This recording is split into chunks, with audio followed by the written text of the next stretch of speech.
feel really weird tonight. Like something's gonna happen. Me too. What's your name anyway? Xavier. Is it cool if I just call you X? There's something evil about him. Copy 666. Pick up, girlie. What are you gonna do, shoot us? Scram! Did I ask you to do us any big favors, huh? Well, pardon me for rescuing your ingrained ass. The suspects appear to be heading north. I hope we die simultaneously.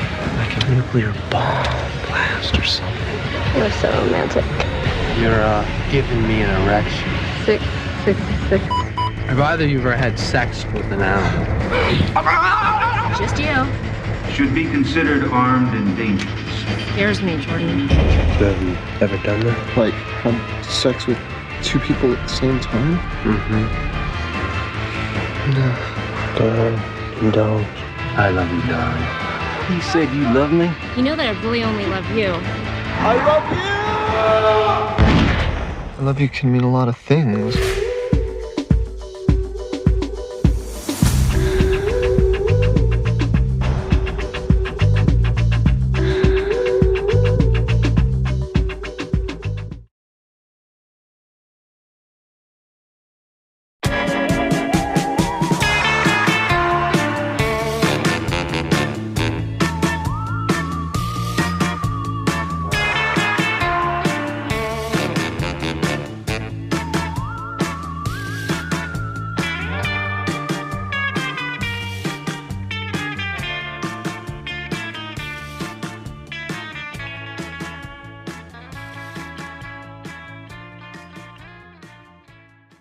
Now. Yep.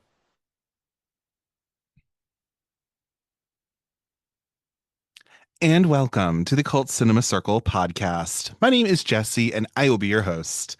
So on today's episode, we are going to go on the run, and we're going to pick up this weird hitchhiker. He's both hot and also menacing.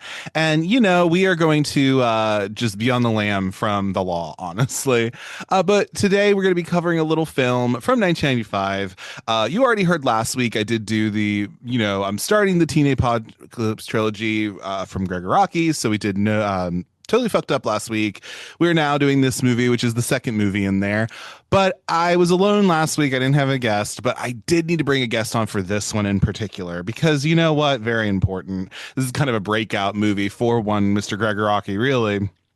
And I needed to bring in an expert. But you've heard him on my show before where we've covered Party Girl. He was also in the lost episode of 200 Cigarettes that we did record, but something happened and I had to re-record it. That's a whole thing. But he's a pop culture junkie, also an East Coast boy like myself, and also just all around gay person. But welcome back to my show, Bobby Master. Hello, Bobby. How are you doing? Hey, I'm good. Thanks for having me back. Good to be here. Of course. Yeah. Listen, like I said, I needed to have somebody who is an expert on these damn movies, and you are definitely one of those, I think. You have quite a history with it, I believe, and you've been able to meet people who are involved in these movies, so that's kind of cool. So I thought, why the hell not? It was like between you and probably Seth Subin, honestly, and it was like, I've had Seth on before. He's cool, but I got to bring Bobby back for a little bit. That'll be fun. But yeah, for sure. Good to be recognized. I've been very lucky in my Iraqi journey in life. Yeah. So I guess what I want to hear from you, though, because I did ask you to come on here and I was like, this makes sense to do. But what I want to hear from you, because I don't think I've heard it, what was your kind of exposure and your first experience with these movies in particular? And I guess Doom Generation as well, since this is what we're talking about today. But I just want to kind of hear, what is your history? How did you find them? And what is it about them that kind of, that makes you interested and makes him somebody who you really look up to and adore, really, if I may say. Yeah, excellent question. I've actually been trying to I thought that question was coming, so I've been trying to think of where I found him and where I discovered all of these movies, but from what I remember, I was already obsessed with them before I actually was able to see them. because they were like the title Nowhere, they were nowhere to be found, you know what I mean? Right. And I would see like screen caps on like Zanga and like Tumblr, really showing my age here. Oh, And hell like yeah. MySpace and stuff. I was like, this is fascinating. And like I saw like clips and stuff and like the when back when they were you could only see like really trailers. So I saw like the trailers, I guess. Um, but I downloaded Nowhere first in like the late 2000s. So Mm-hmm. that's how like when I was like 17 or 18. So that's when I first saw that, but like Right. as soon as I saw that I was hooked. And Mm-hmm. then Doom Generation was much easier to find. That was Right. like because that was like a more of a commercial release, I guess. Mm-hmm. Yeah. So I jumped right into that and like I just fell in love with I just it was like nothing I'd ever seen before, Mm-hmm.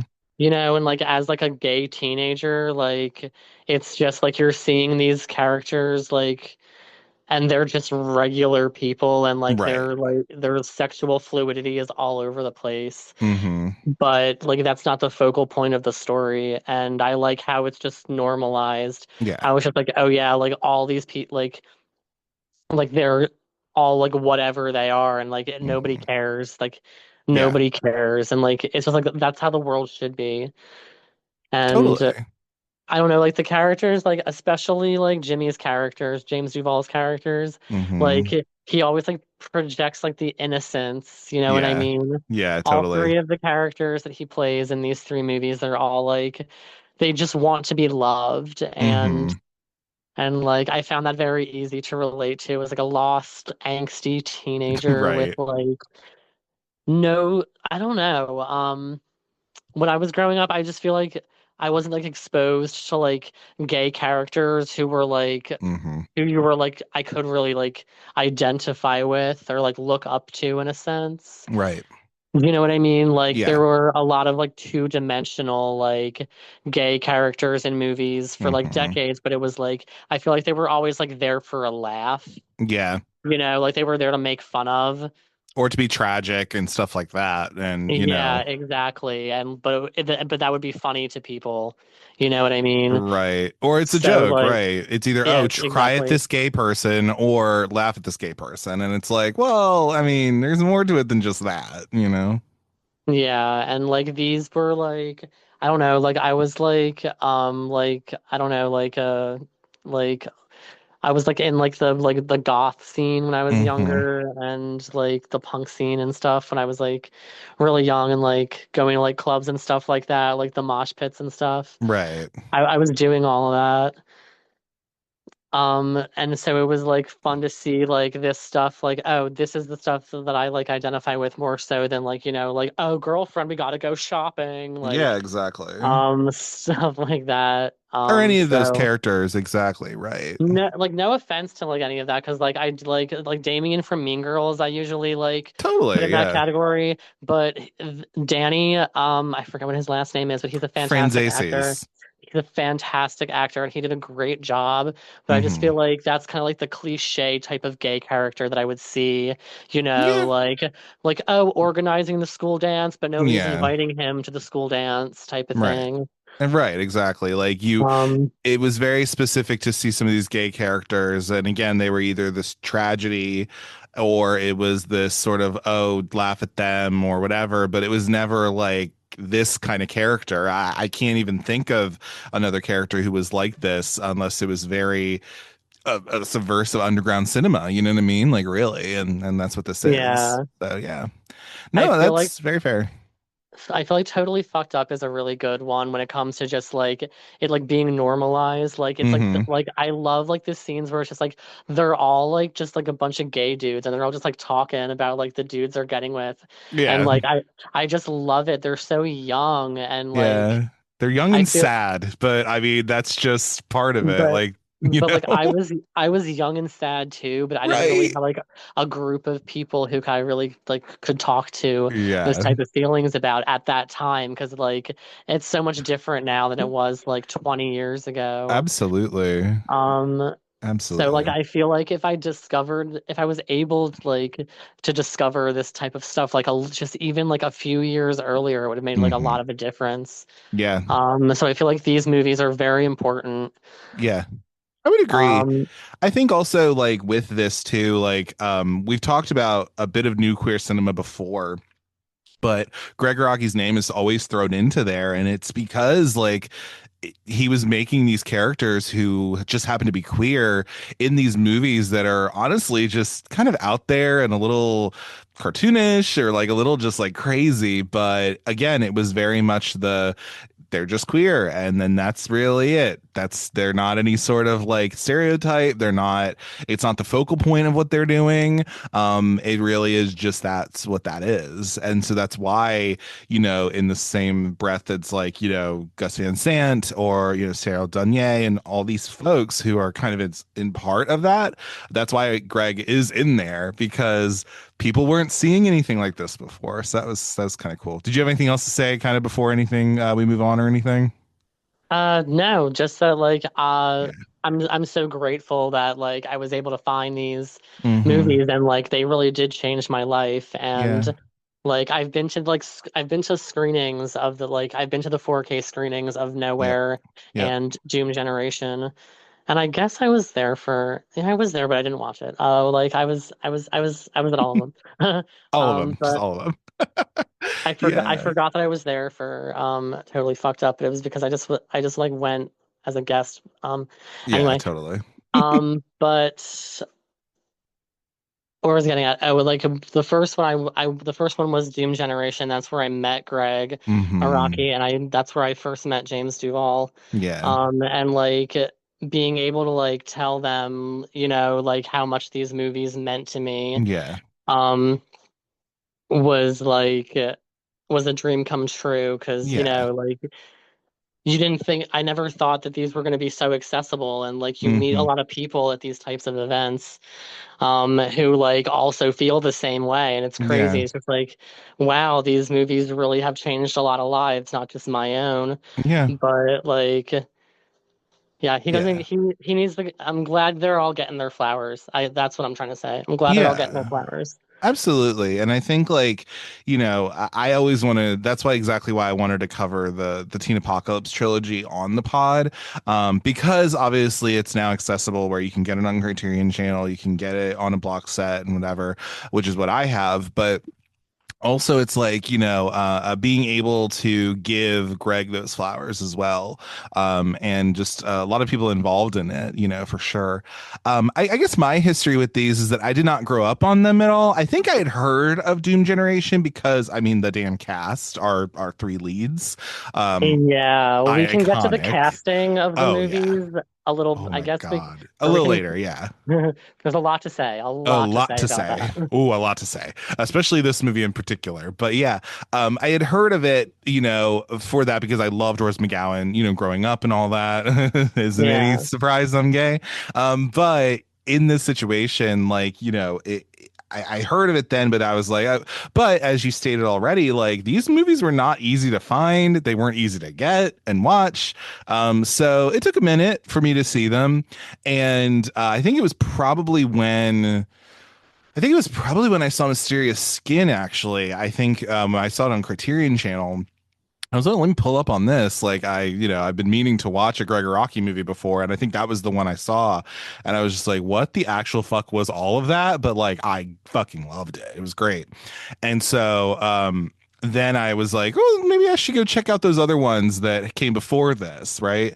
And I think Doom Generation was on there. Nowhere ended up being on Criterion Channel, which was nice too. So yeah, I just kind of ended up watching the trilogy.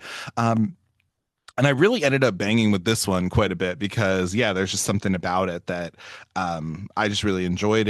And like you said, Bobby, I definitely wish that there was something where I saw them when I was younger too, and maybe I don't know. Like, I didn't grow up as like a punk or anything like that by any means, but I definitely like, was very visibly gay, kind of, sort of. And people gave me hell about it, I guess, and it's just how it is. But like, I think if I had seen these movies or I'd really connected with them younger, like, I don't know, it just would have been nice to have. And now that I can see Yeah. them now, it's super, super good. So, yeah, but that's kind of my Yeah, history. see, it would have like I would feel like it would have like been normalized a little bit more because like Right. even like in the early 2000 like the mid 2000s Oh, and yeah. stuff when I was like an adolescent teenager, Hmm. like there was still such a stigma Yeah. about like being gay and like even being like a teenager. Like obviously there's still problems and Hmm. stuff, but like it's not so like It's it's more different. it's expected more so as so taboo. Like Hmm. I went to a gigantic high school. I went to Yeah. the high school that Mean Girls is based off of. Oh, yeah, yeah, yeah. Miss Tina Fey is Like from where you're at. Yeah. Right. yeah, yeah, she is. And I just learned that the new Superman is too. What do you know? Oh, yeah, he Um, is. He totally is. You're right. they both did that summer stage at Upper Darby High School, and that's where I went. There you go. Um, but so I went there, and like it was gigantic, but like it was like I was like not even out of the closet really, like Oh, at until yeah. like senior year, but it's obvious. It was obvious. It was terribly obvious, but like it was like So, yeah. but there was like three other gay people, but it was there was like 5,000 students in that Hmm. school. And Yeah. so like, like an easy target, so I didn't really have that kind of like outlet. Um Yeah. there were like or like there was more than that, but like not that many that I can really there was like a handful. Hmm. So like there wasn't just like that much of an outlet. Yeah. No, I completely understand just because also like, for me, like I grew up in the middle of I grew up where Cal Ripken's from the Orioles and stuff and like literally like that's our claim to fame. So much so they have like a stadium there, like a little minor league stadium, I guess. Um but it's kind of in the middle of nowhere, Maryland, right? And so for me, I didn't have a whole lot of like other people who were queer like I am and who were, again, I can't hide it, baby. I really can't. But that's why I wouldn't just talk about it really at all. Because again, in mid 2000s, we just didn't do that. And so it was just something where, it's just one of those things where I only got to have so much of that information. Like something like rent was important, I guess, at that time for me because I'm like, oh my God, there's gay people and they're in the big city or whatever, and all that kind of stuff, right? But I think as I went and found other gay cinema, especially when I came out, and I, was just kind of trying to watch more of that and getting some of those things, like it was very important to me. So and it would just, Yeah. yeah, I Things were think just yeah. everything's just more easily accessible now, because like Agreed. now you can just stream things, but back then you had to like go to the movie store and hope it was there. Oh yeah, But and we're but I not having digress. these, right? Right. But Totally. I digress. Yeah, totally. We'll get into some of the figures of the movie though, so we can then get into some other stuff. But this movie in particular, so it is a Sundance darling. It was January 26th, 1995, which is actually my mom's birthday, fun enough. So that premiered then. And then October 27th, 1995 is when this came out, limited release, because this only lasted like a week in theaters, and it was like dead last in theaters as well in terms of box office. So didn't really stay around, but then it kind of ended up in home video, which makes sense. It's 83-minute movie, so it does get in and get out. I think even like it probably starts around the 70 something minute mark where the credits are. But it's a TriStar movie as well, which of course is now Columbia TriStar, or was, but that's what it became. And it's an $800,000 budget. It was supposed to be less than that, but then Gregg was able to actually finagle something where they were able to get a little bit more money, which was nice, especially since this movie is kind of his first big movie that had a quote budget and like a crew and stuff, and wasn't just him and a few other people, which is kind of cool. As Yes. as I stated already, this came in at 22 with $27,812, and altogether it made about $287,450. So that's not uncommon to be, it's to be expected, especially with just like a low budget movie like this. Like, it doesn't surprise me it didn't make its money back, because similar to John Waters, he's also not that focused on making money back on these movies necessarily, because I just don't think that's a big part of why Gregg makes movies. It seems like similar to like I John feel Waters. I don't think like he does either. I feel like that's what makes a great movie, actually, now that Hmm. you mention it. Because like their budget was not like the focal point of the No, not at all. purpose, I guess. And Yeah. like they made do with what they have. Hmm. And They I really think did. like both of their like their filming styles, Hmm. like from their like obviously now their budgets are bigger, but like looking back on both of their earlier films, they really made do with what they had and made I think they're more visually stunning than like some of these like multi-million dollar like Totally. box office hits. Oh, absolutely. And we'll talk about what was also in theaters at this time, but yeah, no, I completely agree. There's a certain style that Gregg has to these movies where even if you don't like them, for example, I'm like, you can't say that they're ugly movies by any means. These Doom and Nowhere in particular, I'm like, no, those movies look great. You can hate them if you want, but you can't say that they're ugly, you know? Especially with like the 4K, like the colors are Totally. insane. So good. It's like 1950s Technicolor. Yeah, it's real good. Like, and it pops that way. Yeah. No, totally. Some of the other movies that were in theaters at this time, also along with the Doom generation, we had Leaving Las Vegas with Nick Cage and Elizabeth Shue. And that made some money there. Good old Showgirls was in theaters, y'all. Okay, I don't know, remember how long it had been in theaters. Probably 6 weeks at this point. But yeah, it was still in It was theaters. around 30 years ago this month actually. Yep, you're right. It was yeah. Or maybe last month, maybe it was June. It might have been But June. yeah. Yeah, something like that. We then have The Usual Suspects was right there, but also I don't know if you've seen this movie. I don't know if you're much of a Woody Allen person. I'm not, but I haven't Mighty really. Aphrodite. Oh hell yeah, that's what goes out. This also came out right around then. Yeah, hell Mira yeah. Sorvino earned that It's Oscar. so good. And listen, everybody. I'm not a Woody Allen person. I have not seen any of his movies except this one. This one's the one you should watch. It's fun. It's great. And like he's not even what makes it good. Like there No, are not at there all. are there are three Woody Allen films that I like, and it's Yeah, only based on everybody else who's in them. totally, Um, totally. My then favorite, there Aphrodite, and what were the other two? actually one after the other. The first one is called Don't Drink the Water, Okay. which stars Michael J. Fox, Mayim Bialik, Julie Kavner, and Dom DeLuise. Oh hell yeah. And then the other one is Everyone Says I Love You with Edward Oh Norton, yeah. Goldie Hawn, Natasha Lyonne, Gabby Hoffman, Natalie Portman. That's the I musical, think right? Alan Alda. Yes, that's the musical. Drew Okay. Barrymore. It's a star-studded cast. Yeah, it's a Fuck good yeah. one. Oh hell yeah. It's silly, but like I don't even like focus on him. I Hmm. don't even focus on him.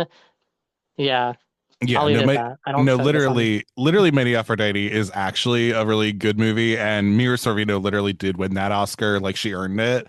Um, don't care, favorite Nepo baby, one of the favorites, like don't give a shit.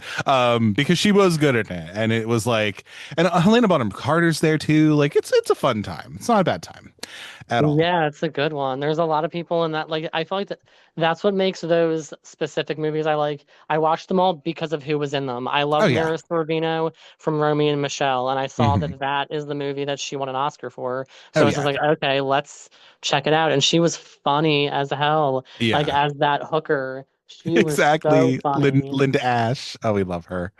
Love her. Love her. All Um, these accents that she does, like the accent she had is Romy, and then the so one she had good. is Linda Ash. Oh, so Like good. she is a comic genius. I She's just love good. her. But anyway, I could do a Anyway, whole episode about her in general, I guess. literally, literally, and her Paul Sorvino is also an icon. Rest in peace. We love him. Um, Also, we have Mallrats was in theaters, still in theaters. Kevin Smith movie. Um, good old To Die For, which is another criterion I have. Oh, have you seen To Die For? You've seen To Die For, right? Or no? Yes, with Of my course. darling friend Allison Foland. Oh hell yeah, exactly. Oh yeah, we probably talked about that before. Hell yeah. So it's so good, so good. That's another one that if you had the monies, I haven't watched the Criterion of it yet. Really, I haven't. I broke it open, but like I didn't watch it yet. I have seen the movie, but I haven't seen like the bonus features and shit. I'm about to. Yeah, it's so camp. Like I love a campy film. That's it's such a camp, and that is like that one is pure camp. Oh, it is. A lot. Eliana Douglas is there. You know it's about to be a good time. You know it's about to be a good time. Now and Then was also still in theaters. I think it was in its second week. Yes. I Right, know, right? 1995 was a great year for It's so cinema. good. Yeah. And then Copycat and Vampire in Brooklyn also premiered right along Doom Generation. And Powder, which I'm trying to remember. That's a Cher one, right? That's another one, right? I I don't think. know that How one. it's a Walt Disney movie? Something like that. Isn't it about some albino kid? I don't remember. Whatever. It was out too. And Get Shorty, Okay. of course, was still in theaters. It was like number Oh, one. I was like, what is that even? I don't even know what Get Shorty is, to be honest. I'm not even gonna lie to you. I'm me not even neither. I don't know. I mean, I'll look it up later, maybe. Copycat's kind of an interesting one though. I know that has like two ladies in it or something, and it's like an erotic thriller kind of, or like one of those like things. Haven't seen Vampire in Brooklyn. I know it's Eddie Murphy and Angela Bassett, but haven't pulled up on it yet, so I don't know. Whatever. But yeah, so it was in theaters, and Doom Generation was dead last, unfortunately. But tis what it is, I guess. All that. Times have certainly changed. I agree. I agree because things don't even fucking go to the theaters sometimes, and that's all fine and well. Well, But these were like like now during these restorations, these screens were like sold out. oh yeah, oh nowadays, yeah, absolutely. That's what I mean. So Like by yeah, times have changed. Like oh yeah. Yeah, it made more than 27,000, I'm sure, in just that screening, honey. Let me tell you, I'm assuming so. probably. Yeah, probably. 55 from the critics on Rotten Tomatoes, 40 reviews that were there, and also 62% from the audiences with about 5,000 ratings. Roger Ebert famously gave this 0 stars, but you know what? What does he know anyway? And we have a 3.8 out of 5 on Letterboxd. So there's that. Anything You you want to know, add to like that before we move into cast and crew or anything? my favorite movies have never won awards, so that's totally fine. Fine with me too. Doesn't mean you need to. Hey, an award movie is cool, but it doesn't need to be. It's all good. And again, some stuff is just yeah. As we've already stated, these is very much Gregg Araki movies. He is kind of he's involved in every step of these movies, really. He is the director, writer, and one of the editors of this. So he, of course, did the Teen Apocalypse Trilogy, which is totally fucked up. This movie, The Doom Generation, and Nowhere. But he's also done Splendor from 1999, Mysterious Skin from 2004, Kaboom from 2010, and he did the Now Apocalypse television show, which was on Stars, which is pretty much like kind of like a remake, but like not as good, to Somewhere Like Nowhere, kind of sort of. And he also is supposedly going to make a new movie called I Want Your Sex, and I'd be down for that. Put it in my eyeballs, please. So You that'll be forgot fun. The Living End and Oh, you're Smiley right. Face. You're right. Those are actually pretty good too. Living End is actually I would argue it's probably, this is definitely his breakout movie, but The Living End, even like, that was also a good time because it's about two gay men who are like HIV positive and they decide to go on the lam and like do crimes. It's fucking great. Awesome. It's groundbreaking. So Like that's what I'm good. saying. Like AIDS was still a taboo subject, Oh and he yeah. made a whole movie about it. He made a whole movie about it and he didn't give a fuck. That's why. That was the one. I think The Living End was definitely the one where his name was kind of then put into the whole new queer cinema thing, because it's like that was the whole thing, is like you have, like you said, it was groundbreaking to see these characters who are literal criminals, but you're also like interested in them. Like you are just like, you're both sexually attracted to them because they're hot, but also it's like you're interested in why they're doing what they're doing. You know what I mean? So I mean, everybody loves natural born killers too. totally. Oh yeah, absolutely. And then that gets all this prestige, and then The Living End just gets forgot about. You know what I mean? Totally. And Smiley Face is a good time too. Maybe some people don't like it Love. as much, but it's still a good time though. It's so funny. It's so silly. That's a good movie just to put on when you need to like decompress. Yeah, Like that's smile, definitely laugh. exactly. It's like a silly movie. But I was laughing, like I was rewatching Doom Generation for this, and like I was laughing at the dialogue, like Yes. I was like I'm watching these movies. I'm just like it's crazy how I grew up like finding such comfort in these like sad films, but like they're so Hmm. funny and like they're so Yeah. good. But then like when you think about it, like the subject matter like gets Yeah. really dark It in all does. of them. Yeah. And But that's they're still so lighthearted at the same time. Yeah, and I think that's kind of Gregg's MO, it seems like, is that he doesn't take the world too seriously, I don't think, but he also is okay with like poking fun at stuff, and he's okay with like making these characters that you shouldn't normally like, but he makes you like them. He makes you sympathize with them, you know? Yeah, And exactly. that's what it is, and that's exactly why, you know? I mean, Composer. a lot of the like some characters are like you still like you said like some of them like are meant to like seem like they would be unlikable, Right. but like then there's other then there's other ones that like are so like sweet and kind. Sure. Um, Yeah. but then like I do like Amy Blue is a bitch, but She is. I get it. I so get it. No, I'm just like, totally. and it's just like I would do the same. I would be I would do the damn same. I would do the damn same. I'd be the same way. I mean, come on now. Yeah. No. The composer of this movie is Dan Gatto. He really only ever did this movie. It's not like he went and did a ton of other things. Um, and Jim Feely is our cinematographer. He went and shot Splendor, of course. I don't know if he shot other Gregg Araki movies necessarily, but he definitely did this one and Splendor. But he also did the Single Ladies music video for Beyonce. He shot that as well, Jim Feely. Good for him. Oh, Love that for him. And then, as I stated, Gregg is one of the editors of this movie, and then also Kate McGowan. No relation to Rose, I don't think. But they are editors. They edited Nowhere and like Smiley Face, and I'm sure Kate did a few of his other movies, perhaps. But there is that. And then we got to talk about this cast a little bit. So we have our normal cast of Rose McGowan, James Duvall, and Jonathan Sheck, who are kind of our main three. Rose McGowan, we know, is from like Scream and Charmed. She is no longer living in the United States. She's been through quite a bit of shit in her life. But, you know, she has come out on the other side. And, you know, if anything's living in her life and vibing, you know, good for her. Goes to conventions sometimes. Good times. And then James Duvall is from like Independence Day and like Go and a couple different things, but he is kind of the Kirsten Dunst to Sofia Coppola. Like Gregg is kind of like James to me is like kind of his muse, if you will. Whether it was that's just, the you I know, like that better. I once told him that he was like the Edie Sedgwick to to yeah, Gregor and Rocky's Andy Warhol, totally, but totally. I like yours better because because that didn't end well with Edie Sedgwick and Andy Warhol. Agreed, agreed. Yeah, But I like the Sophia Coppola yeah. Kirsten Dunst comparison. I like that a lot. Yes, Yeah, that's great. because he is like, I think like I don't He's the Mary Vivian Pierce to John Waters. kind of sort of. It's very much the thing of like I don't think Gregg is like sexually attracted to James. Like No, I don't think so I don't either. think so, but I think he is just in love with him. And that's why he was like, I'm putting you in a bunch of these movies, bro. I'm just saying. And then his star kind of rose, and then he wasn't able to be in some other films. But I just, that's what it feels like to me.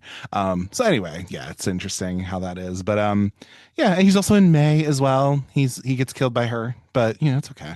That's fine. And Jonathan Sheck is Baltimore boy. He is actually from where I said before in good old Harford County where I was living. He also is from there, and he got the hell out of Dodge.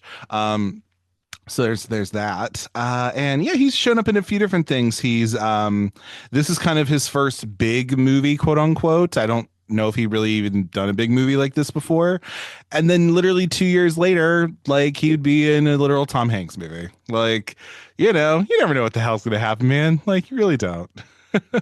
Also was like an escort for Ellen DeGeneres, kind of, not in that way, but like would literally go to premieres with her, I guess, because this is before she was a lesbian, I guess, or whatever. And he's still That kind of is working, so such that's an fun, odd pairing. isn't it? Like you can look it up, and like I think he would just like go to premieres with her, like as just I don't know, As her beard. kind of, sort of, maybe. Like I don't know, man. It's weird. And he has stayed sexy for the ever of all the time. I saw him in Suitable Flesh, is a movie as Heather Graham in it, and they're married in it. Him and Jonathan Check and her are, they play married couple, kind of, sort of. But yeah, no, he's still sexy to this day. Don't give a fuck. I hope he's not like a weird Republican. I heard rumblings of that, but I hope he's not. Because a lot of the gays would be very sad about that if that's the case.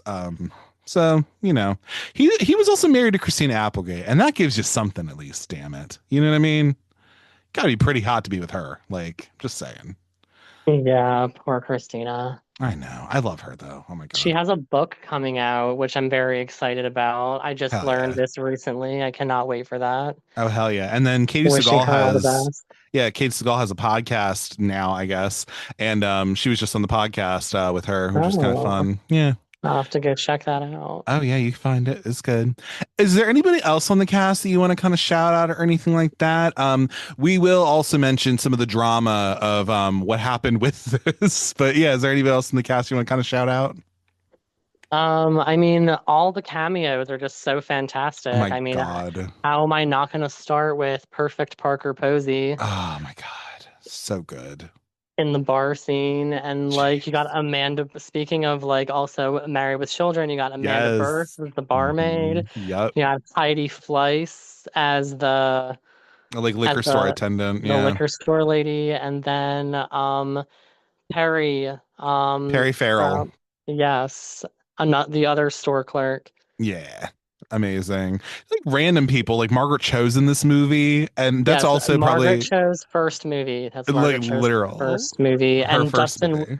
and also Dustin Wen from 90210 from 21 Jump Street. My bad. Ooh, he would have been great in 90210 though. If they let like other people who aren't white on there. I would have Yeah. been down for that.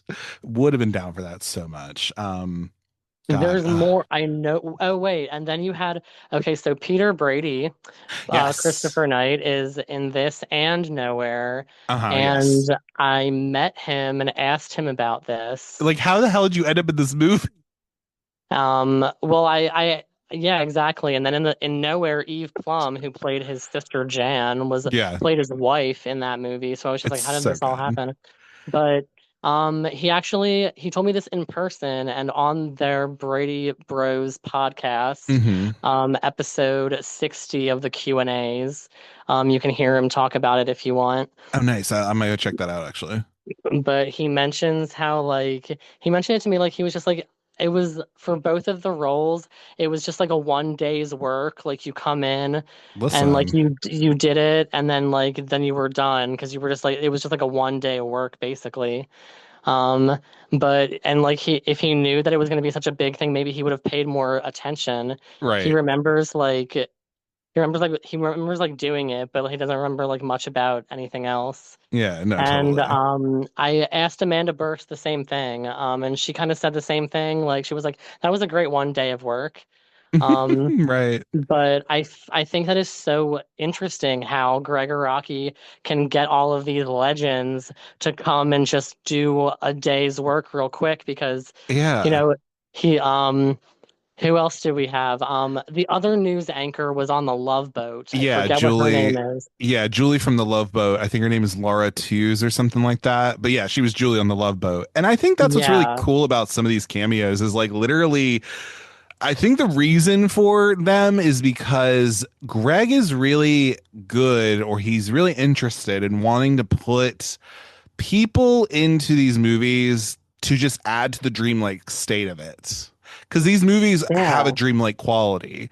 And so when you have people who are like from random TV shows just kind of pop up in here, like it just adds to that dreamlike quality that much more, which I completely agree. Because that is exactly why you have Amanda Bierson here. It's why you have Peter Brady. You have Charlotte Rae in Nowhere. If things had worked out John different, Ritter right? John from Ritter, right? Company. Also, what was it? If things were different. You could have had a goddamn Jason Priestley in Nowhere. I mean, I'm sure he wanted to try and get him. He wasn't going to get him, but I'm sure he wanted it. Well, Um, they got Shannon Doherty. they got Shannon Doherty though. They did. They did.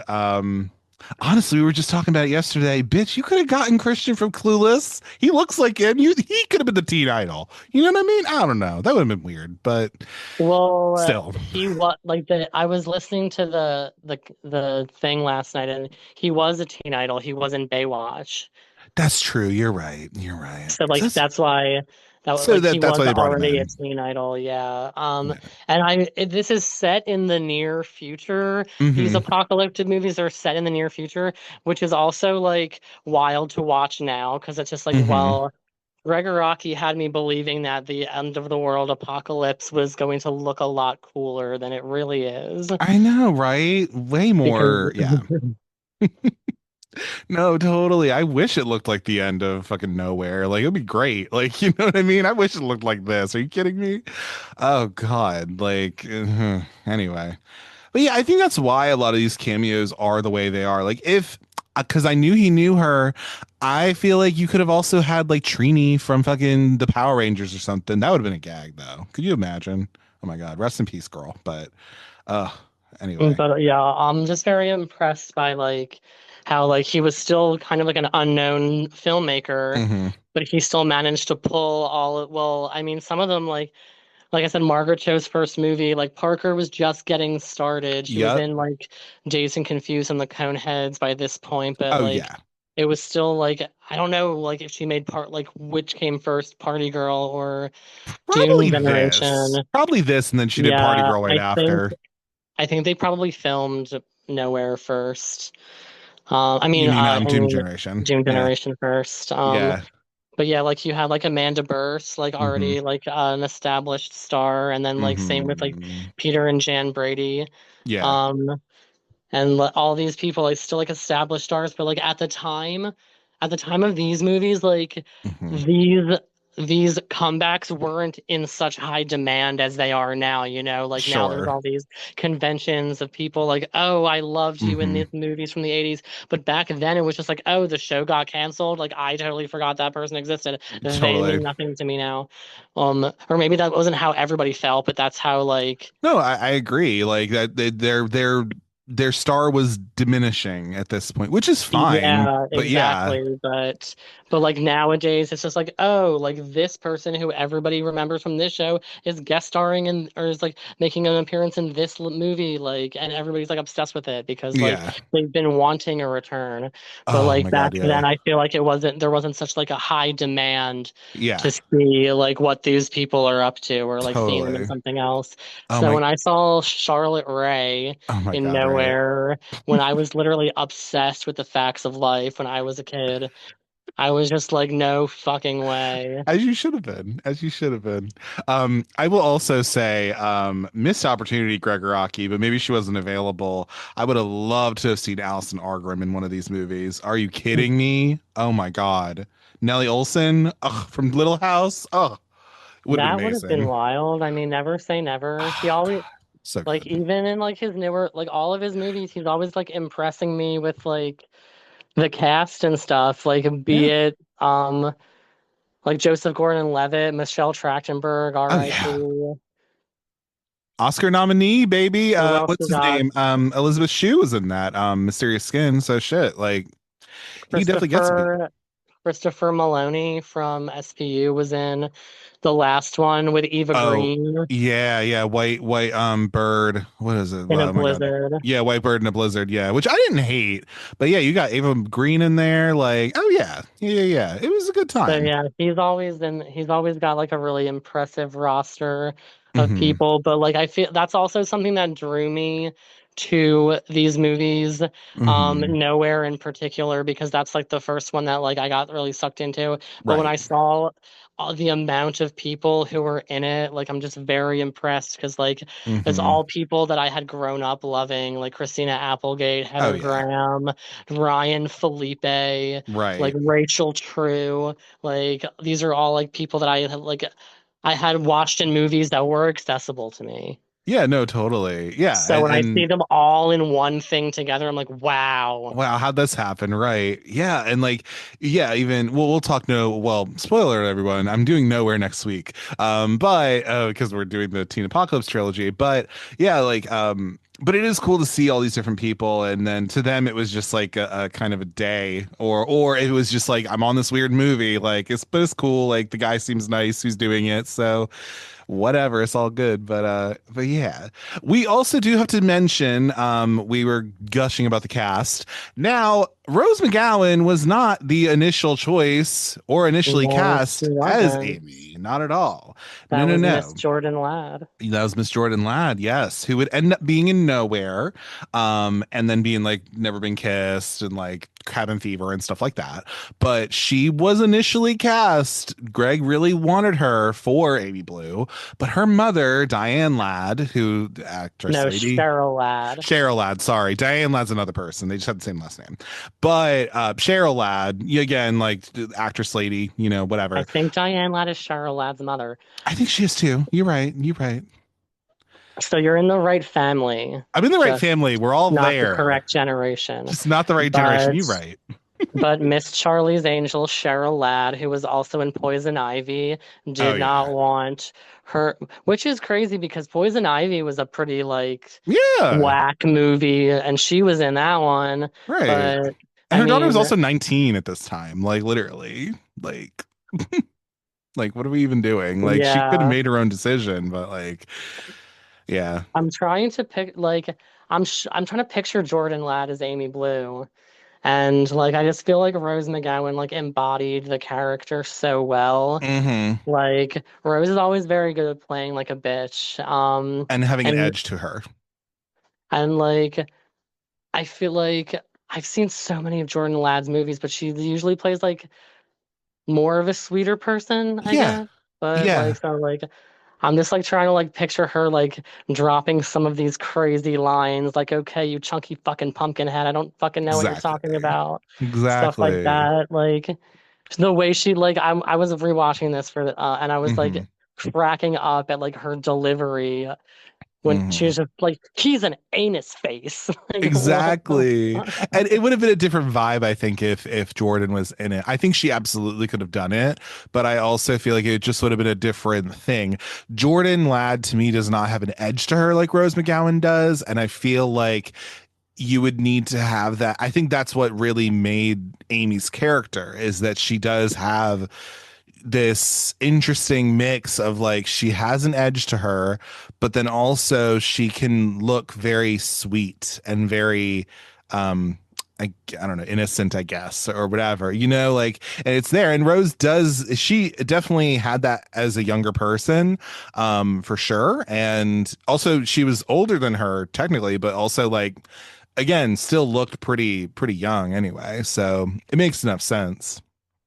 It would have been interesting to see her as that character, but I mean, it worked out, and like I feel like everything worked out, and like I loved that Jordan was in Nowhere, and she delivered the best line of the movie, in my opinion, when she was just like, "So what are you wearing at Gigi Fruit's party?" And she just goes, "Clothes." Exactly. I love her. Amazing. She's do you know what today beautiful. is? She's so beautiful. What I like, I need to age like her. Actually, all of them.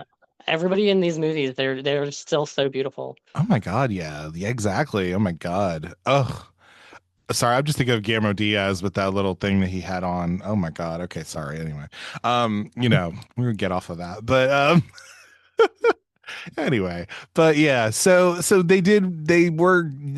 Gregg ended up finding Rose outside of a gym apparently though, and was like, "Hey, you want to be in my movie?" And she's like, "Yeah, sure, I guess that's fine," and then they did. That's what happened.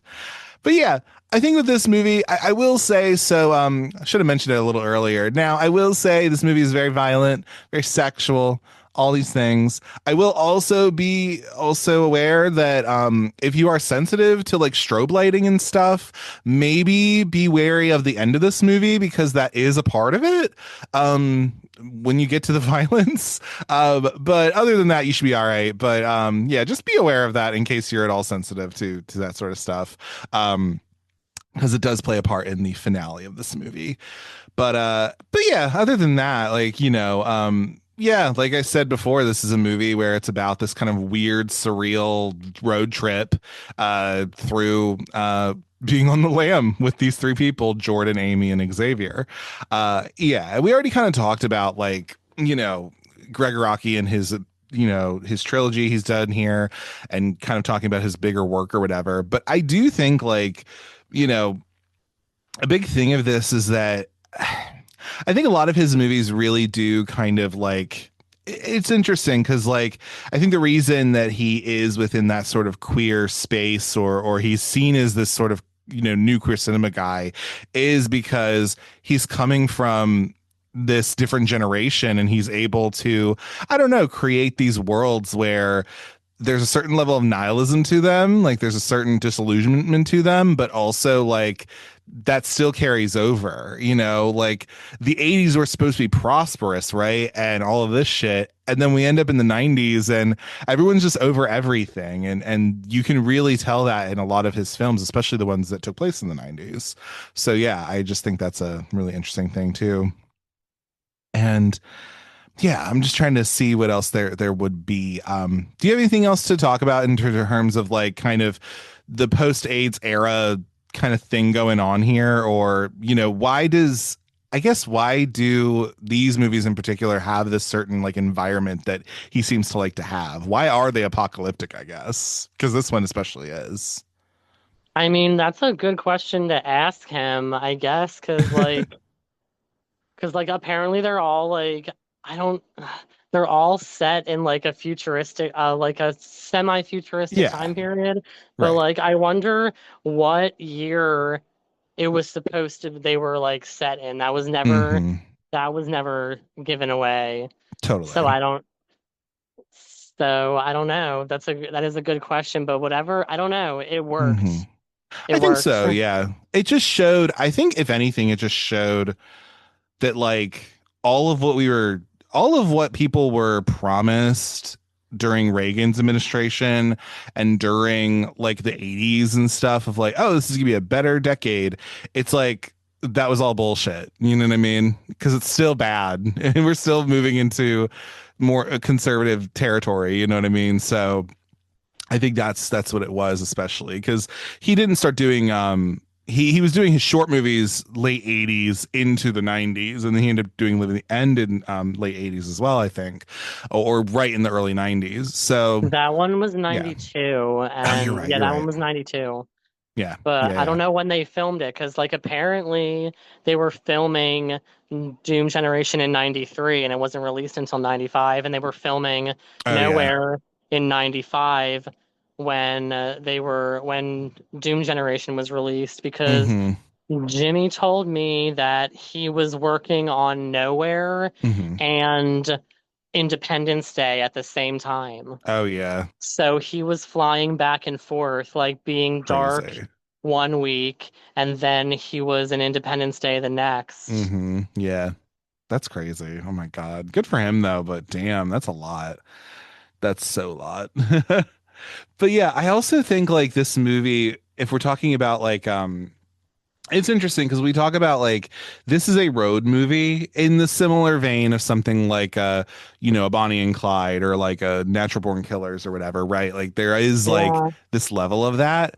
But what's interesting to me too is that, like, this movie really, because of Gregg's style and because of his sort of temperament with how he kind of felt of these environments, like, it's interesting because, like, it's showing America, because this is obviously all of his movies are very LA based, obviously, because he's from there. But, like, it's interesting because this is kind of twisting that classic road movie where it's like, it is a sort of apocalyptic area. They definitely used areas of LA that were just a little more abandoned. There weren't as many people around, which is interesting.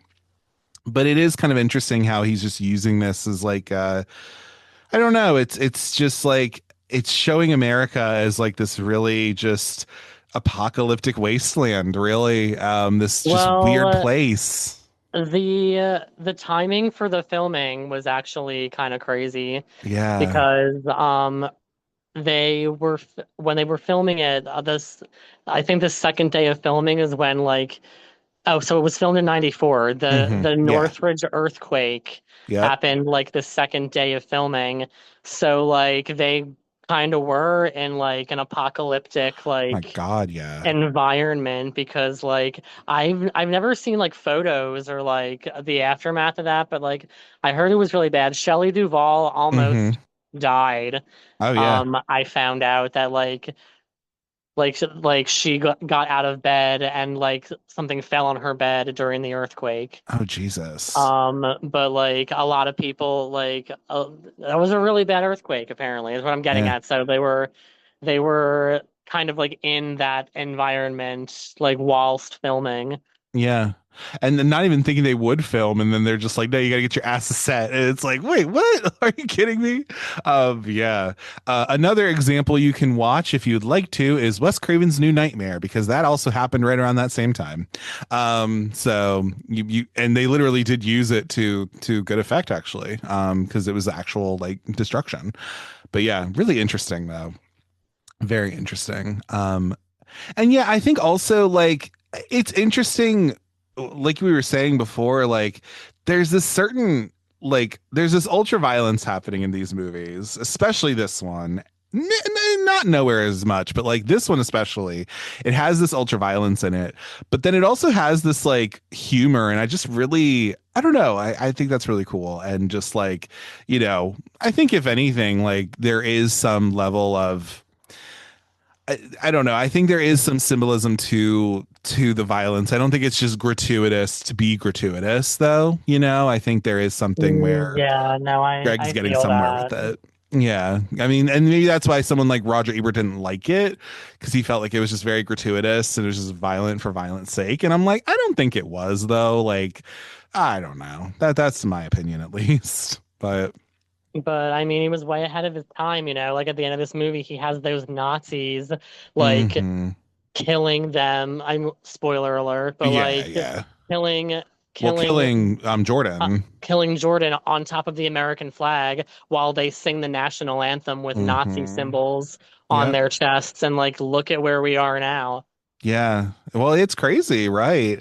And then also like what happens now to Amy and Xavier? Like, I don't fucking know, man. Who knows? But it's yeah, no, totally. And I think That's also something that just he does with yeah. his movies, with those two, I guess, in general. Like, it's kind of left with like a, well, what exactly? Like, well, what now? Well, what now? Type of Yeah. thing. Like, Hmm. because I Yeah, I wonder wonder what too. happened after that. I do too. Yeah, and it's just like, are they just gonna like they've been through this and now they're just gonna end up? I don't know, man. They'll just end up like They're still on the lam for they're the still on the homicides lam. that they were involved in. Yeah, totally. So, yeah, so you just really don't know.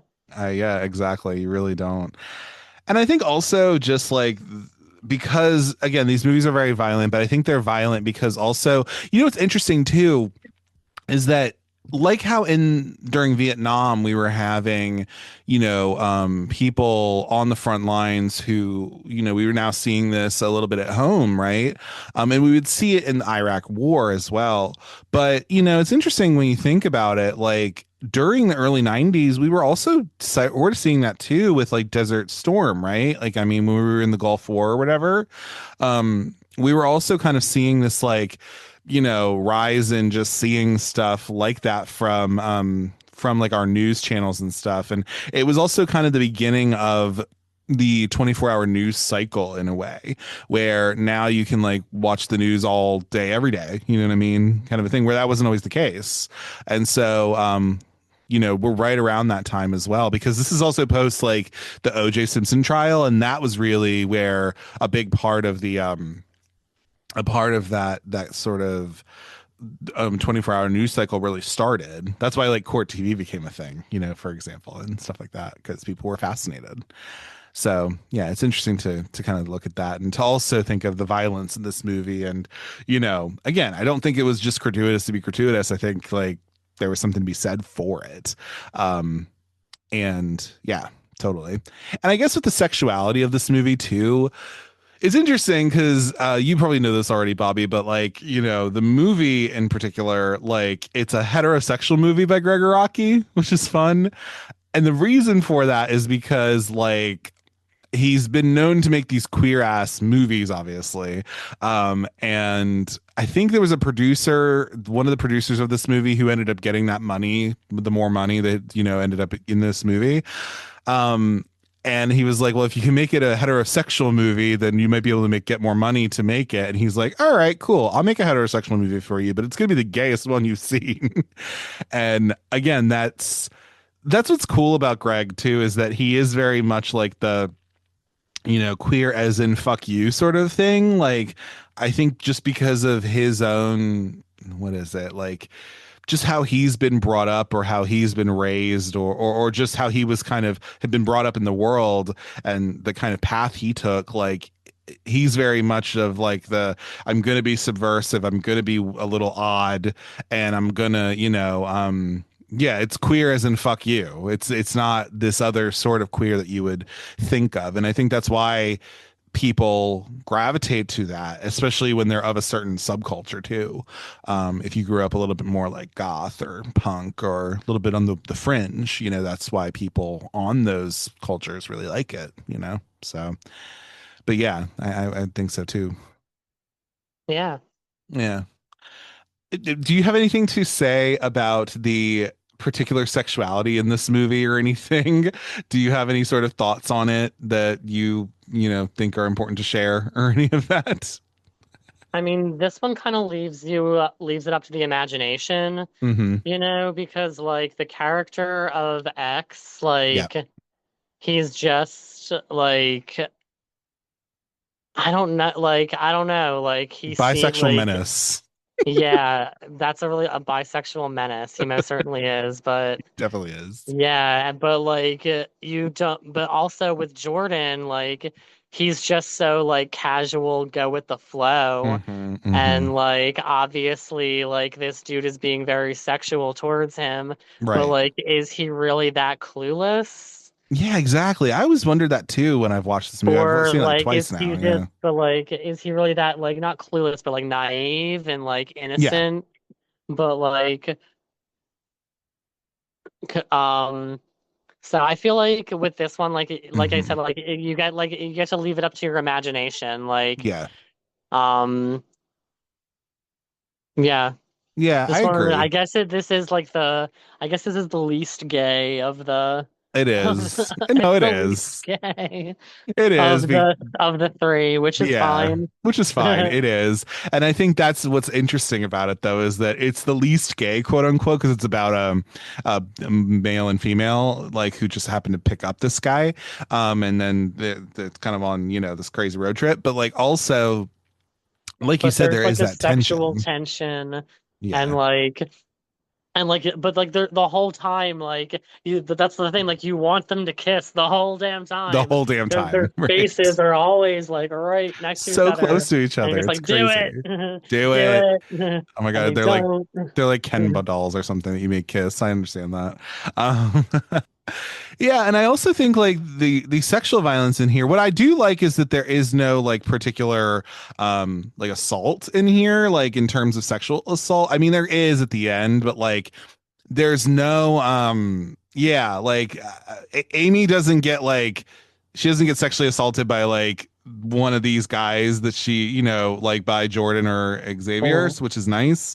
Again, near the end, it's a little bit of a different story, but I kind of like that the female is not in danger until right near the end. And then technically also like X kills these guys who are the Nazis and whatever.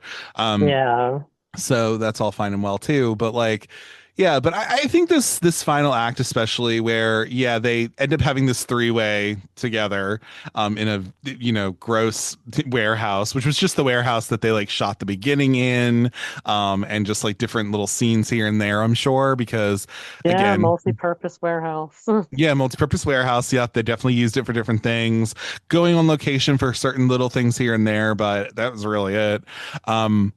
And apparently it was very cold in there too, which makes sense.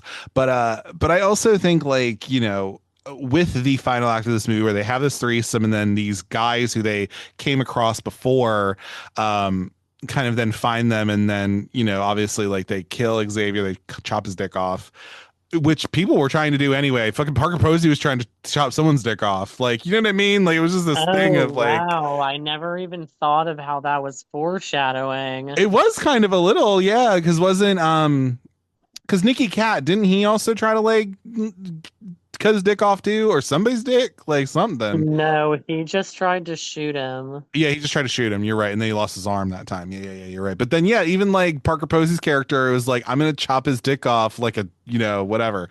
Like And I a was like, chicken head. exactly. And but I was just like, I was like, okay, go off, girl. But then I was like, also like they end up doing that, I guess. And I'm just like, what the hell?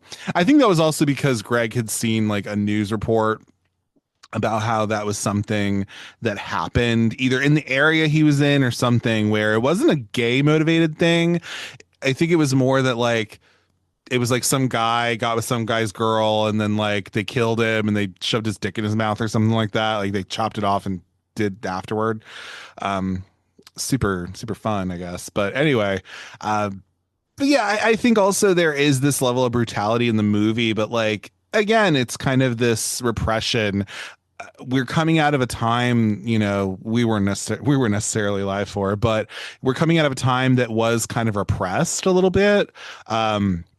Because of the conservative regime we were under. And I also think like because Gregg Araki is a bit of an old gay, I mean, if I may say, but like he is somebody who comes from a different generation, and he is, I also think, using this as a way to show the violence that happens around queerness, and, you know, also that the queer people can, you know, they can triumph at the end, but at what cost? You know what I mean? Yeah, he's not sugarcoating things and Yeah. like, you know, he's like showing you like what it is and like Yeah. mention like with the same thing with like totally fucked up, like Yeah.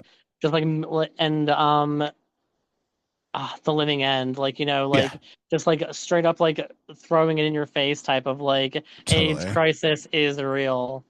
Yeah, it is. And it's just like yeah, and I think that that probably informs a lot of what he did, especially with these movies he's been known for. Is that, yeah, people always I don't want to, I don't know, people may not realize that Gregg Araki is as old as he is, technically, that he is in a different generation than some, where, you know, by the time the AIDS crisis was happening, he was literally in his 20s, I believe, like in his mid 20s. So he definitely has a different experience for people, you know, and from other people, and I think People that don't also think informs that he's it. as old. People don't think he's as old as he is because he looks He looks young, he looks amazing. so good, right? But then He looks whatever's in the Iraqi air, like I was saying, like all all the of them. cast, everybody is just like aging like a fine wine. Like everyone's just Totally. Benjamin buttoning. They are. So They're looking like good. They're looking good. good for literally every single one of them. Totally. But yeah, that also informs what he's putting on screen, though. You know what I mean?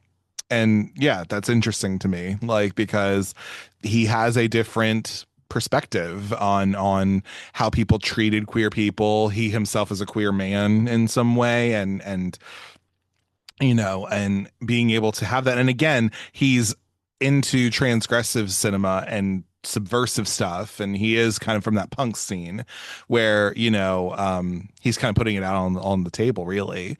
And that's why this movie in particular is kind of hyper violent, and because it's sort of in your face in that way. And you know, it's a different type of in your face than something like the Living End is. Living End kind of is, but it's not as much because the budget isn't there. But it's still there. But you know, it's still there of like, oh, these guys are criminals and they're on the lam now and they're on the run. But they're in Yeah. love too. Totally Fucked Up doesn't really have that either. It was really isn't hyper violent. It's more of just like watching these people walk around Los Angeles being gay, you know, which is fun. You know, and he was Well, definitely, yeah. I love movies like that where it's kind of like I guess they're like indie films where it's just like a day in the life Oh where yeah. like they only take place over like the course of like a time period, and Yeah. like it just kind of I kind of like clock watchers.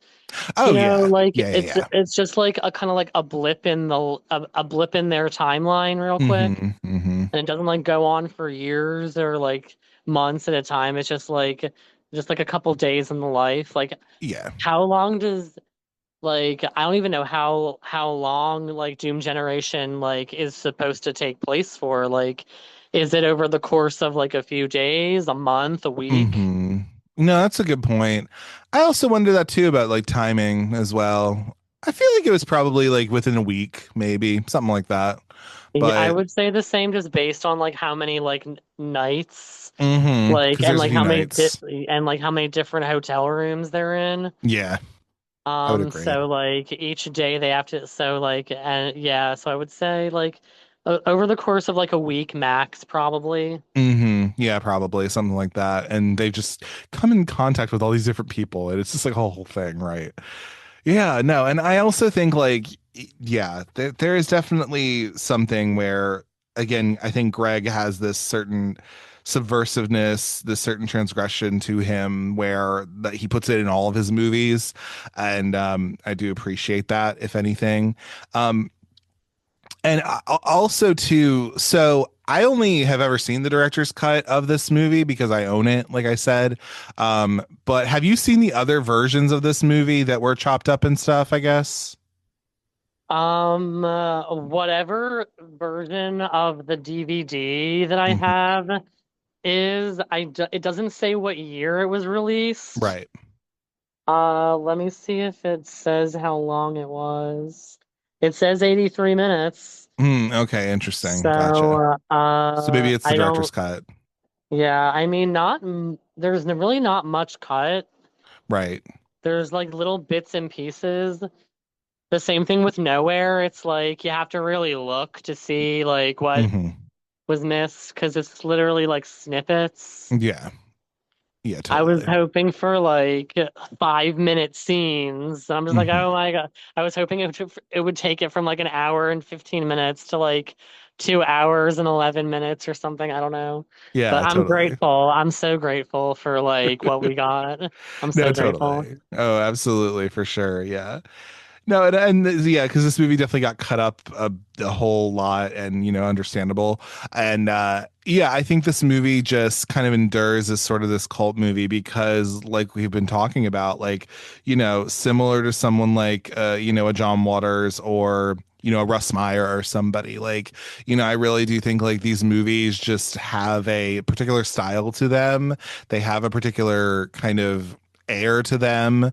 Again, this definitely being kind of the transgressive, very punk influenced, type of movie. But I think that's why it's been able to endure for so long. And just I also think like having these characters that are in fact queer, but also like that's not the focal point of what their character is. They're doing other things. They're doing other dynamic things, and that's what makes them interesting too. And I think that's Yeah, what like you're not makes it gonna hear interesting. any you're not gonna hear any of these people say, "Oh, this is my gay friend" or Yeah, anything exactly. because like you're not narrowing anything down. Right. Right. Exactly. Like, and that's what's nice. And I think that's why people have been influenced by Greg himself. If you had to think, like, who do you think has been influenced by Gregg Araki and his work? I guess, like, who are also filmmakers and stuff. If you had to think of Uh, that, I have no idea because I think, all my favorites are from his generation. So like right. I'm trying to like like my favorite filmmakers are like him, John Waters, like Susan Seidelman. Oh yeah, yeah, yeah. Um, I love Quentin Tarantino. Why do I feel like Barry, not the guy who did Euphoria, whatever his name is, one of the Levinsons, right? Sam Sam Levinson. Levinson. Is that what his name is? Something tells me he's been influenced by one Gregg Araki. I'm not even gonna lie because when you, Yeah, I could see yeah, that. I see And it. they did, somebody mentioned that in the commentary Oh that yeah, like they could see that, but then somebody else was like Euphoria, Schmuphoria. yeah. Um, No, well, actually, more so. I don't know if you've seen this movie, but Assassination Nation. Have you ever seen that? No. You should check it out if you can. It's a good time. It's same guy who did Euphoria, but it has it's these four people, one of whom is trans, played by Hari Nef, but these people who their whole fucking town goes up in kind of like fucking it's a lot, man. It's a lot. But yeah, it's pre-Euphoria with this guy Sam Levinson, and it's a good time. I liked it, so I would definitely check it out. But I feel like he was definitely sort of like I would say so, and I'm trying to think if there's anyone else in Maybe particular. maybe Skins a little bit. Maybe a little bit. I The mean, again, British it's TV British, yeah. show. Just like the whole like teen like for like nowhere anyway, I Oh guess. And yeah. like more just like the teenagers like doing drugs and like doing fucked up shit. But like Sure, yeah. I would um agree. I can agree. but yeah, I don't know. I don't know The either. apocalyptic series is like it is its own category, I feel, for me anyway. Hey, listen, when Michael Cera went to the Criterion Closet, he picked out this box set, and I was like, you know what? I see you, Michael Cera. I know. Okay, I appreciate Wow, that. that's kind of cool. That's kind of cool. I was like, I know that's right. I know you've seen these movies, Michael I Cera. I know love that's that for right. him. I do. I don't He, know him like that, and like I mean like I'm sure he seems like somebody who's just full of surprises, I guess, because I agree. It's the he seems Canadian like in such an him. innocent based on like I'm just used to seeing him as George Michael Bluth. Oh yeah, exactly. Right. Yeah, that makes total sense. Oh, he would have been perfect in like if Greg wanted to put him in a movie, he absolutely could. Are you kidding me? Like, yes. Like I would watch that in a heartbeat. Like, yeah. Well, I feel like at this point, like he could get anybody, you Oh know. yeah. He I could. I wonder, agree. I wonder if well, Jordan Ladd didn't even turn him down. His mom, like her mom, Her apparently mom did, called yeah. him up on Christmas morning That's and crazy. said that she's not doing this. It's just like, And what the then he fuck? was just like, "Well, you'll be sorry when the girl we do cast is on the cover of Interview magazine." And then she was on the cover of Interview magazine. Literally, like Rose McGowan became a big star. Like, yes, your daughter could have also become a big star. She kind of did, but like it took They a did respectively. They both did. They did respectively. I agree. Yeah. Yeah. Anyway, it's interesting. And I also think like this movie still resonates even today too, because like you said, like you would hope that the end of the world and the apocalypse would look more fabulous, but it's not right now, you know? But I also think like these movies in particular, this one and Nowhere especially, but also totally fucked up. I think it can also speak to just like even Gen Z's like kind of disillusionment of the world and and whatever they kind of think. I'm not Gen Z, neither are you. So it's like, but I also even think like there could be the girlies who also like that too, because again, it's like, you know, I don't think of like his movies like no Doom Generation particularly, but like I don't know if I would say these are super problematic films necessarily. That's just coming from me, but like I don't know. It's something where I do feel like this could still resonate with different generations who, again, may enjoy this sort of punk aesthetic or this sort of transgressive cinema that is just trying to say stuff. And they're also gay as hell. So, I think if you're into that kind of a thing, you should pick this up no matter what age you are, really.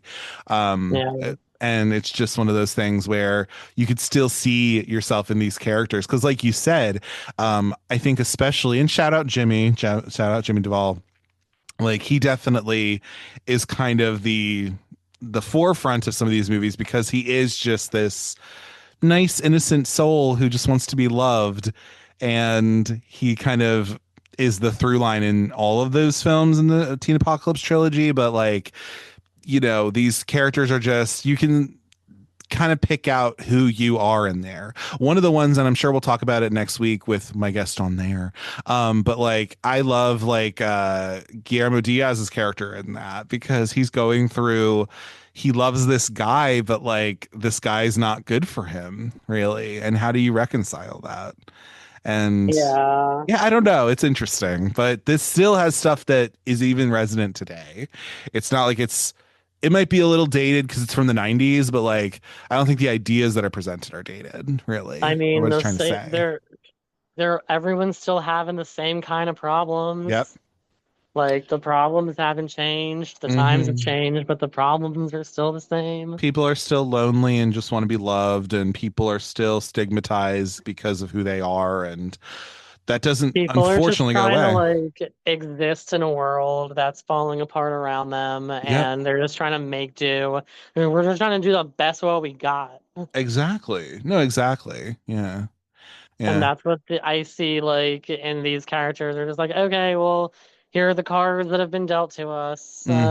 Agreed. Agreed. Let's do this. I also, before we end out today or before we wrap up or anything, I know it's a little late to be talking about it. I do also want to shout out hair and makeup in this movie because I know we both kind of know him. Jason Rail, love him. He's fantastic. Um, he did a lot of these movies. He did Doom Generation and Nowhere, and he also follows my show's page, which is really nice. So if you listen to this, Jason, we love you and come on the show. If anything. I'm now curious though, who of these casts have you actually met? Because you're very much the person who goes and has done like doing the screenings and shit. I haven't done any of that. So like, because I don't go to LA really, where you as you will. But yeah, who have you met in particular? I know you've met Greg and you met Jimmy, right? And you're like Well, friends. I'm lucky enough to be able to call Jimmy one of my good friends. Good, good. Yeah. Very fortunate. James Duval is one of the sweetest people that I've ever had the pleasure of meeting. Love you, Uh-huh. Jimmy. We love you. I've met Greg twice, and the second time I got to hang out with him a little bit. Um, who else? Guillermo invited me to a screening of one of his Oh yeah, most you did tell recent me about that. movies, Yeah. You Can't Stay Here by Todd Vero. Which might be on Tubi if you want to go check that out. I haven't checked it out yet, but maybe I need to. Yeah, so I met him there. I said I met Amanda Burse Oh, yes, you when did. I Yes, you did. worked with her at one of the conventions. Oh, yeah, yeah, yeah. You're right. Christopher Knight. I met Rachel True a while ago, Oh, and hell we yeah. talked about this movie, and like that's all we talked about. Love that. It was at one of the conventions, but like I had her all to myself for like at least a half hour, and like we were just talking about Nowhere. And it was As you should. before like it was right before like the high demand for it came back. It was around like 2017. Oh, yeah, yeah, yeah. Who else? I worked with Ryan Felipe's sister. Oh, I yeah. was and I showed up I was filming a commercial, and I showed up to set in my Nowhere t-shirt that I got Uh-huh. from one of the screenings. They were selling, so I have official Nowhere merch actually. Nice, nice. I wore it to set just to like not sweat through the clothes I was gonna wear. Right, right, right. And the one chick took a picture of me and sent it to the costume director. I mean, the costume girl, and she was just like, "You can't wear that." I was like, I wasn't going to, but she was like, the costume director said that her brother was in that movie, and I was like, "Whoa." Wait. Well, Yeah. I was like, well, I need to talk to her. Who the fuck could it be? Because I was thinking maybe it was just like one of the extras from the party scene Sure. or Yeah. something of that nature. And so then later on, she introduces me to Lindsay, and I'm like, yes. So I heard your brother was in Nowhere. Who's your brother? And she just says Ryan Felipe, and I I couldn't contain myself. I understand. I get it. One of my friends worked with I don't know if you know this, but Casper Van Dien. He's also from he's like from Delaware or something, like how Ryan Felipe is. Um, and so like, yeah, but one of my friends worked with his sister because his sister's like a massage therapist or something, and my friend's an esthetician. Mm, So I was like, huh, that's fun. And then I looked in and I was like, oh yeah, no, Casper Van Dien is from the East Coast. That makes a lot of sense. And then yeah. Ryan Felipe is too. And then what's funny too is that like what's kind of funny is like by this point Ryan had been in like that soap opera where he played gay. And so to be in Yeah. this movie, like again, it's just kind of interesting because like it's like that, and like getting like Treat Williams, for example, and But like, this was like also right before Cruel yeah, Intentions. I Know What You Did Last Summer. So it's like, yeah, so yeah, it's crazy how like this was like a right before his like big break and stuff, and before agreed. 54, the Studio 54 movie that he did too. So he's been in a lot of like Yeah. he knows he's a lot of people's awakenings. He knows He it. does. He knows it. He He has knows how to. I feel. I I made that very damn Very clear. clear to his sister and even to him. Yes, I understand that. God. Anyway, yeah. No, and that's fair. And again, I think like this movie is just it will still stand the test, I feel like, and just having these kind of Oh, iconic what were you gonna say? I was gonna say I'm also a little bit of friends with Tracy Lords. I've met her a few times. Oh yeah, you We're have. You Yeah, we're have. Instagram huns. She was one of my very first interviews at the convention. Oh hell yeah. She had nothing but sweet things to say about working with Gregg Araki as well. Oh hell yeah. Um, and I think her and Jimmy made a movie together recently that might be coming out soon. I think We that's need what to I saw. we need to keep our eyes on that, see what's going on with that, because I will support anything Tracy Lords is in. Any woman who There's can do that. there's so many people. There's just I'm waiting to add Parker Posey to the list. Like Oh, I that one's a know. long time coming. I know. And she seems cool. Oscar, not Oscar nominated, but Emmy nominee. Good for her. We'll see if she wins. She has to win because she like it just she just has to. Like there's I just know. no other option. Like I agree. she has deserved this from the very beginning. She's deserved everything for Party Girl, for Dazed and Confused, for So this, many. for Oh my God, Josie and the yeah. Pussycats, Clock Watchers, don't forget about that. Clock Like Watchers, amazing. obviously. Like yeah, Uh House of Yes. Like she's House like of this was a Yes, yeah. long time coming. And like I said, like my favorite movies, my favorite actors, they don't really win awards. Like their Hmm. shit's not recognized the way it should be. But Yeah. like I feel like she needs like she so deserves this. This is a I long agree. time coming. I agree. It's the Jennifer Coolidge of it too. Like, she obviously was so I good feel in everything that. she did.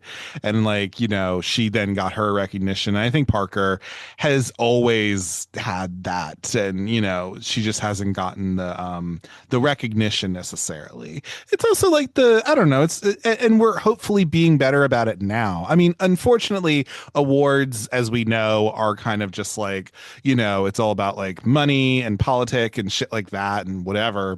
Yeah, it's all bullshit, It's all definitely. bullshit, It's all but bullshit. it doesn't mean we still don't want that to happen for somebody. Like, you know what Yeah, I it mean? doesn't mean I don't like exactly. Like, She's I still just want it. Like, she's still cool though.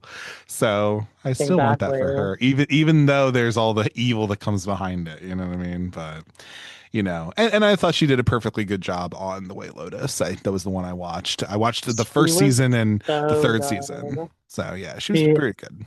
she's perfect in everything she does. I will never say a negative thing about her. I As with I like agree. all of these like Iraqi people, like all the ones I've met, like they've all been so cool and Hmm. they all love these movies. They're all so proud to be a part of it and Yeah. they all acknowledge like I've missed screenings where like the entire cast has been there, much Right, to my right. chagrin. Much to your chagrin. Yeah. But like you see them like giving people the time of day and like taking Hmm. pictures with all of them. I've been to some of these events where like they come and like do their little hi, hello, how are you? And then they leave and don't talk to people. Yeah. And but like these like Greg, Jimmy, like Guillermo, like all like We'll Jordan take the Ladd, like time. they all like take the time to acknowledge like we are grateful that you love these movies. Hmm. And I I just was think gonna that's mention a that earlier, actually, because I was like, I had heard a story about how Greg literally, it might have been movies made us gay. They were also talking about, they talked about Nowhere and Doom Generation before, but I think they did mention, like you were saying, that, um, yeah, Greg is one of those people where he will literally be there and he'll make sure everyone gets a signature. He meets everybody. He gives the time for people. And again, that's just so few and far between you get sometimes, truly. And it's sad when you don't get that, but that's why it's important to have that. So people love that. yeah. That's why people love He Matthew Lillard, like he gives you the time of oh day, even if yeah, it's like he a did. a second or He two, but like he is.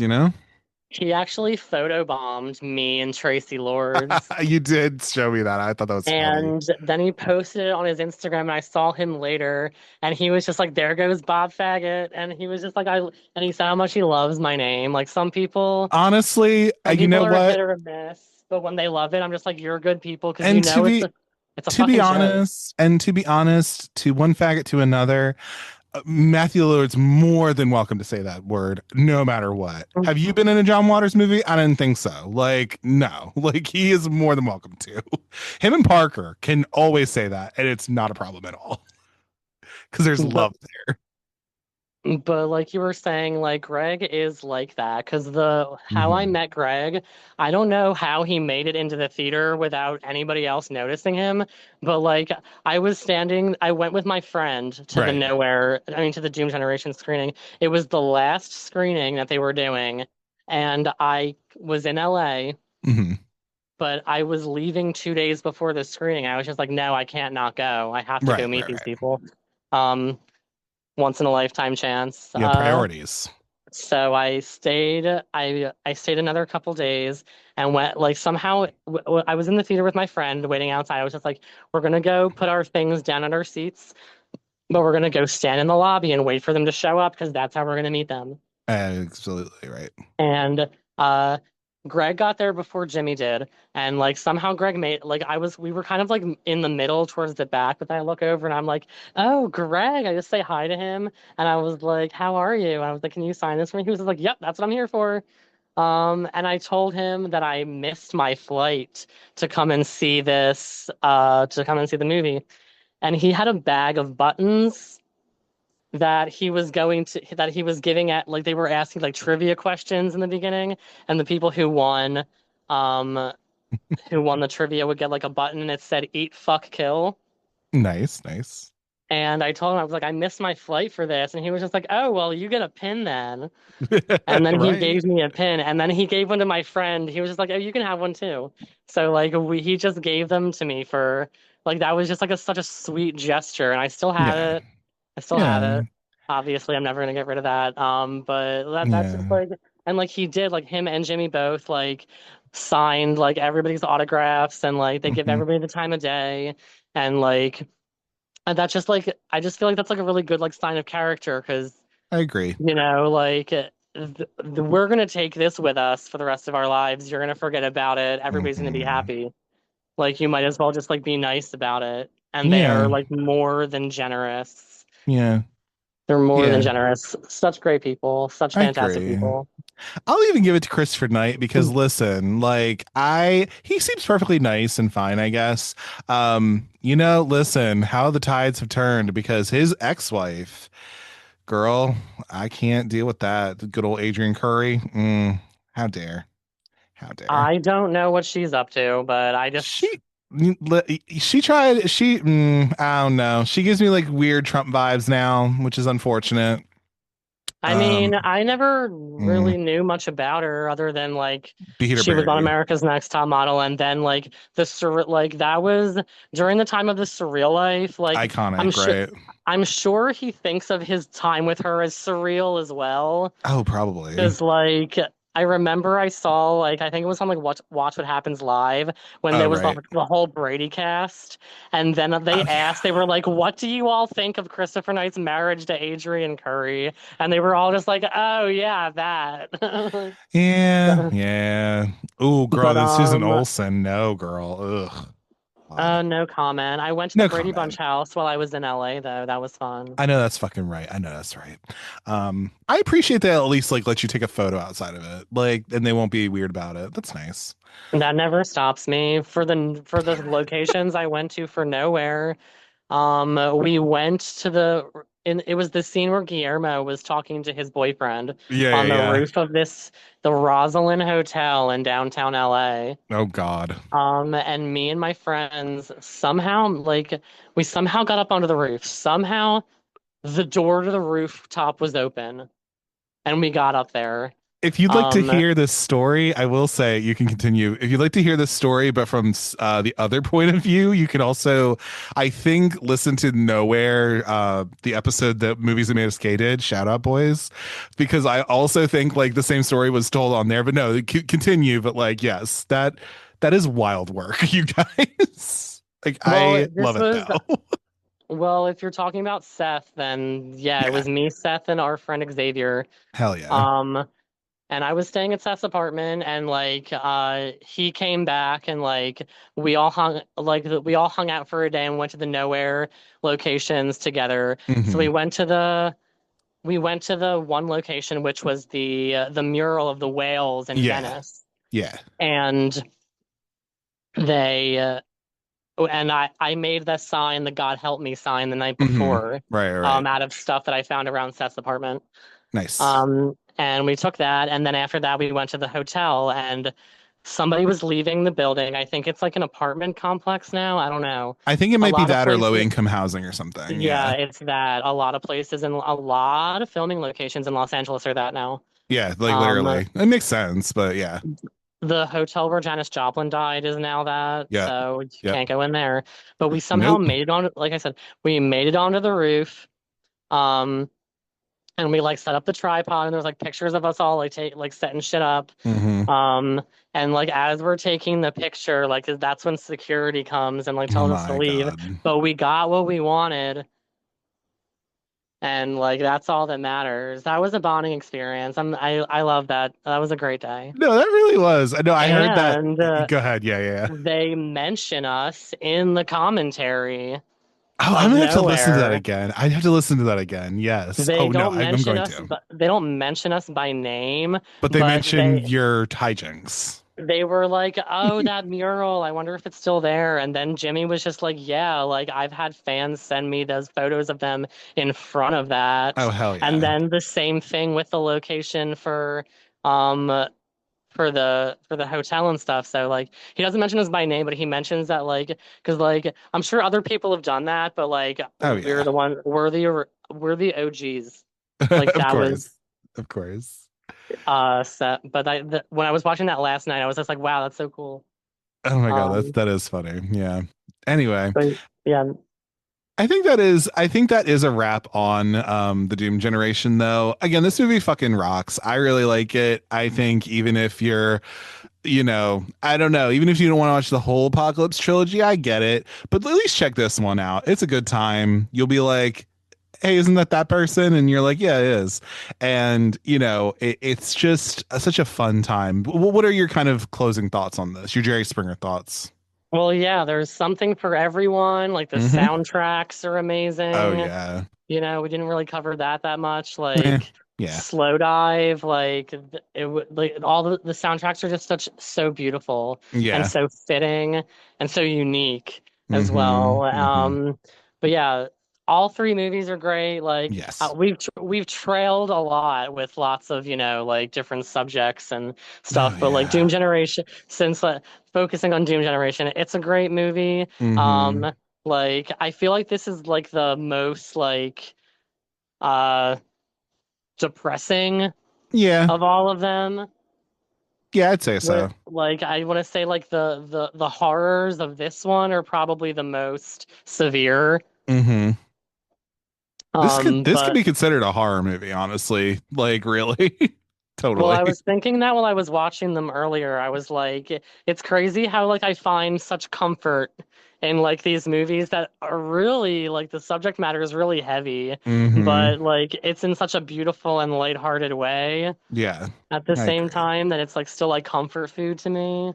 Totally. But Totally. yeah, I got nothing bad to say. All I wish is that they kissed and they didn't. So Ah, that's jeez. that's my one negative review. But I mean, if that's all I got to complain about, then I guess that's a pretty perfect movie, huh? I can agree with that. One of my favorite lines in this movie is when Rose McGowan comes back into the room, and like the boys are on the bed or whatever. It's like in the checkerboard room, and she just says, "What are you two homos gabbing about?" I'm just like, you know what? I appreciate that. That'd be me. Like, yeah, absolutely. Love it. Love it. Amazing. But Bobby, thank you so much for coming on my show today, talking about this gay ass movie, this gay ass dude in his movies. And, you know, of course, I would want to have you on and chop it up about that for sure. But Yeah, thanks for having me. I'm very grateful to be a part of it. of course, of course. Do you want people to follow you on social media? If you want to, please put your social media handles out, please, if you'd like. Yeah, of course. Come watch me post random shit on Instagram.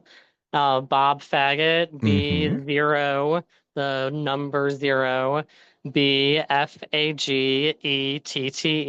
Mm-hmm. It's a little confusing because of based on how I have to spell it now, because every good one's taken and nobody uses those ones. Right, right. You know how people always use take the perfect handle and then never use it again. I know. Horrible. But yes, you can find me at Bob Faggot on Instagram, and Mhm. I'm pretty fucking entertaining. So Yeah. Go come watch him take a be look. go watch him be gay. Go watch him post a thirst trap here and there.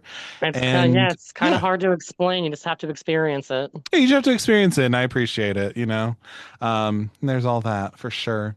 And if you want to follow my show, you can do so on Cult Cinema Circle on Instagram and also on Twitter. Or not on Twitter, sorry. I'm not on Twitter anymore. I'm Blue Sky. So those will all be in the show notes for everyone to go and watch and, you know, go follow and stuff. You can send me a professional email at cultcinemacircle@gmail.com. And also you can give 5 stars and a 1 to 2 sentence review on your podcatcher of choice. Or if you want to, like, I don't know, if you want to like send me hate speech, like go ahead, I'll just block you, I guess. But you know, it's whatever. But with all that being said, next week, I've already mentioned it, but to finish off the Teen Apocalypse trilogy, because we are coming into, I believe this is like hitting in August. So, you know, we're in near the end of summer, so it makes enough sense. But in this situation, I did want to cap off this with Nowhere from 1997. I will have a fun guest for that on here, which will be fun. And yeah, we'll talk. You got a little bit of it this week, but you'll get more of it next week, specifically for that movie. But I think with all that being said, everybody, thank you so much for taking the time to listen to the Cult Cinema Circle podcast, and I will catch you all in the next one. Take care. Bye.